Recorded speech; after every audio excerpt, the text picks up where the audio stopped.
Okay everyone, ఈరోజు మీ person current feelings చూద్దాం అనుకున్నాను. నేను ఆల్రెడీ కార్డ్స్ని షఫుల్ చేసి పెట్టేశాను. అయితే ఈ రీడింగ్ ఎవరికి వర్తిస్తుంది అనేది మీకు ఆల్రెడీ తెలుసు. No contact, separation, less contact, ఒకే చోట ఉన్న మాట పట్టింపులతో ఇబ్బంది పడే వాళ్ళకి ఈ రీడింగ్ అనేది వర్తిస్తుంది. సో చూసేద్దాం.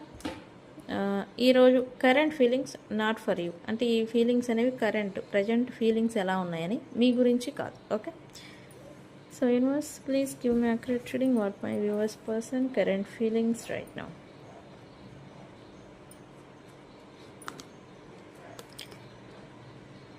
Bluff and hoping. Okay.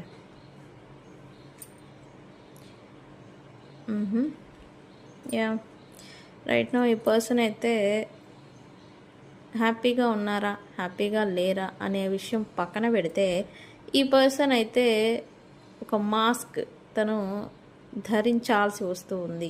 Mask అంటే ప్రిటెండింగ్ చేసుకోవటం, నేను ఇది కాదు అనేలాగా మాస్క్ అనేది ఒకటి ధరించి తిరగడం అనమాట. సో ఈ పర్సన్ కూడా ప్రజెంట్ అయితే ప్రిటెండింగ్ చేసుకునే స్టేజ్లో ఉన్నారు, చేసుకుంటున్నారు.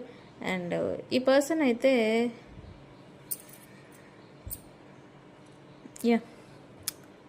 ఎక్స్పెక్టింగ్ సిచ్యువేషన్స్ చేంజ్ అవుతాయి, సంథింగ్ ఏదో ఈ పర్సన్ అయితే హోప్ పెట్టుకొని ఉన్నారు అది అవుతుంది అని. బట్ వెయిటింగ్ మోడ్లో ఉన్నారు. మీరు లేదా ఈ పర్సన్ లైఫ్లో ఎవరైనా సపరేట్ మీతో ఈ పర్సన్ సపరేట్ అయి ఉంటే అది మీరే అయి ఉంటారు. లేదు మేము కాదు ఇంకా వేరే వాళ్ళేమో అని మీకు డౌట్ ఉన్నా, ఎవరైతే ఈ పర్సన్ నుంచి సపరేట్ అయిపోయి ఉన్నారో వాళ్ళతో వీళ్ళ మనసులో మాట, వీళ్ళ పరిస్థితి ఏంటో చెప్పాలి అనేలాగా వీళ్ళు అనుకుంటున్నారు. రైట్ నో డీప్ లవ్ అనేది ప్రజెంట్ ఈ పర్సన్ లైఫ్లో లేదు. సో అందుకే ఈ పర్సన్ అనేది హ్యాపీ మూమెంట్స్ అనేది ఫేస్ చేయలేకపోతూ ఉన్నారు, హ్యాపీగా ఉండలేకపోతున్నారు. బట్ ఉన్నట్టుగా ఇక్కడ మాస్క్ అయితే ధరిస్తూ ఉన్నారు. ఏంటి యూనివర్స్? ఎవరైతే మీరే ఇక్కడ నాకు అర్థమవుతుంది, ఇంకా మీరే ఈ పర్సన్ లైఫ్లో నుంచి నువ్వు చీప్ హో అని మీరు ఈ పర్సన్ విసిరేసి ఉంటారు. సో మళ్ళీ మీరే వస్తారు అనే హోప్తో ఉన్నట్టుగా ఇక్కడ చూపిస్తూ ఉంది పర్సన్.